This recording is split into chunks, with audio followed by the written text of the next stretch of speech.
श्री स्वामी समर्थ. आज आपल्या समोर एक नाटिका प्रस्तुत होत आहे. सर्वांनी नाटिकेचा आनंद घ्यावा ही विनंती. श्री स्वामी समर्थ. मी गुरु माऊलीची सेविकारी, सांगा माऊली कितीची पावती काढू. माऊली मन खूप अस्वस्थ असायचं. केंद्राच्या आरतीला जायला लागली आणि मनाचा ठाव तुम्ही घेतला. 3 अध्याय 11 मारी रोज करते. आता खूप बरं वाटतंय.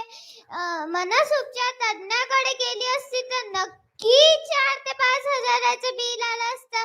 सांगा माऊली कितीची पावती करू.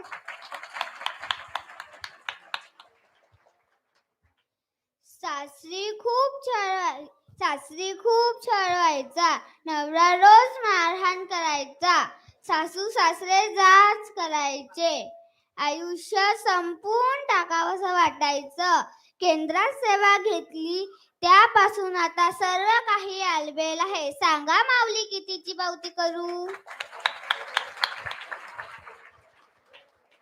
माऊली घरात 18 विश्व दारिद्र्य, 2 वेळच्या जेवणाची भ्रांत. ब्राह्मणाने कसली तरी शांती करावे म्हणून 15,000 सांगितलेत. केंद्रातून देवघर देवारा तपासून घेतला. लक्ष्मी प्राप्तीची सेवा केली. महाराज माऊलींनी भरभरून दिलं. सांगा माऊली कितीची पावती करू.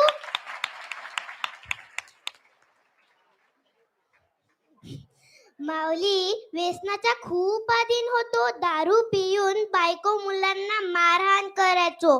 पत्नीने केंद्रातून रुद्रतीर्थाची सेवा घेतली. आज मी व्यसन मुक्त झालो. मांसाहार पण सोडून दिला.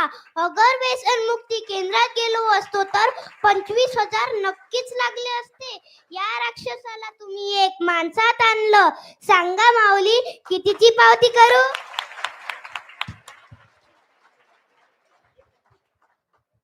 माऊली मला कॅन्सर झाला आहे. झालेली सेवा रुजू करून घ्या आता.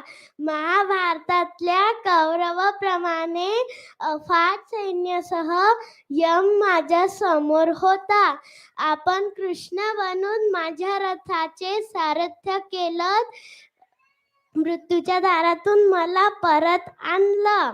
एकटी माऊली जी आपल्याला जन्म देते आणि एक ही माऊली जी आपल्याला माणूस बनून जगायला शिकवते. सांगा माऊली भागाची तुलना पैशात कशी करू. श्री स्वामी समर्थ.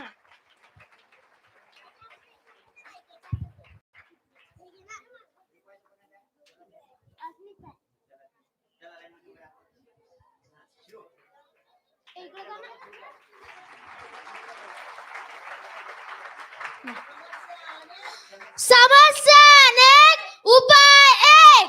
जनकल्याण जनकल्याण जनकल्याण. रुपयांचं दान पुण्य महान. श्री स्वामी समर्थ. या चिमुकल्यांनी आपल्या जनकल्याणचं महत्व या ठिकाणी सांगून दिलेलं आहे. या कार्यक्रमाचे डायरेक्टर आमच्या आदरणीय साखरपे ताई आहेत बरं का. तर जनकल्याणचं महत्व यांनी चिमुकल्यांनी आपल्याला सगळ्यांना सांगितलेलं आहे. तर या जनकल्याणचं असं आहे की कोणाला वाटत असेल की बाबा हे सगळं आपण का करतो, तर आपल्या गुरूंचं स्वप्न पूर्ण करण्यासाठी. आपल्या गुरूंचं म्हणजे आपल्या परमपूज्य गुरु माऊलींचं स्वप्न आपल्याला पूर्ण करायचं. ते म्हणजे संत मोरेदादा हॉस्पिटल आपल्याला या ठिकाणी बांधून पूर्ण करायचं. आता तुम्ही म्हणाल की कशासाठी ह्या सगळ्या गोष्टी, तर त्याचं कारण असं होतं की खरोखर कोणाला असं वाटत असेल की ते ताईंनी सांगितलं हे हॉस्पिटल आपल्यासाठी नाही, बरोबर आहे. मग आपण हे दान कशासाठी द्यायचं, तर लक्षात ठेवा नुसत्या सर्दी पडसाच्या आजारानं आपले 5 ते 10 लाख लोक या भारताचे गेलेले आहेत. आणि किती मोठं उद्रेक झाला होता. तसे अनेक संकट येतील आणि याच्यासाठी आपल्याला इंडिव्हिज्युअली सेवा देणं पॉसिबल राहणार नाही. प्रत्येक सेवेकऱ्याला सेवा देणं पॉसिबल राहणार नाही. प्रत्येक सेवेकऱ्यापर्यंत आपण पोहोचू शकणार नाही. म्हणून एक तुम्हाला जनरल सेवा की कोणीही यावं आणि जनकल्याणमध्ये आपला फॉर्म भरावा